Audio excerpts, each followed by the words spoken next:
ماں سے کبھی حساب نہ کرنا ورنہ تم پر رزق کے سارے دروازے بند ہو جائیں گے۔ رزق ہو یا محبت، قدر نہ کرو تو اللہ چھین ہی لیتا ہے۔ سکون کہاں چھپا ہے؟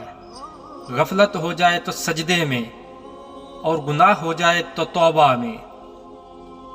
مرد سب کچھ اپنے لیے نہیں کماتا، اور عورت اپنے لیے نہیں کماتی۔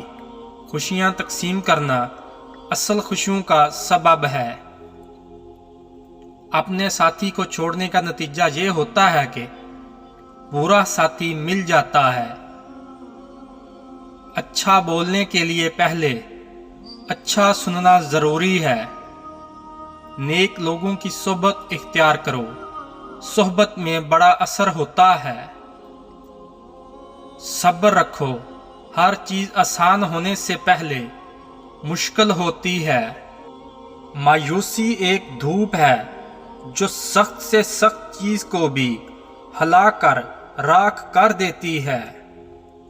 اللہ سے جب بھی مانگنے لگو تو اپنی اوقات دے کر نہیں، اس کی شان دے کر مانگو۔ مطالعہ غم اور اداسی کا بہترین علاج ہے۔ اگر تم چاہتے ہو کہ تمہارا اخلاق باقی رہے تو اپنی اولاد کو اچھے اخلاق سکھاؤ۔ صبر زندگی کے دروازے کھولتا ہے، کیونکہ صبر کے سوا اس دروازے کی کوئی اور چابی نہیں۔ بلی گھر میں نظر آ جائے تو اسے گوشت کا ٹکڑا، دودھ یا روٹی کھلا دیں تو آپ کے رزق کے دروازے کھل جائیں گے۔ کسی بد مزاج اور کم ظرف کا احسان لینے سے بہتر ہے کہ بندہ وقتی تکلیف برداشت کر لے۔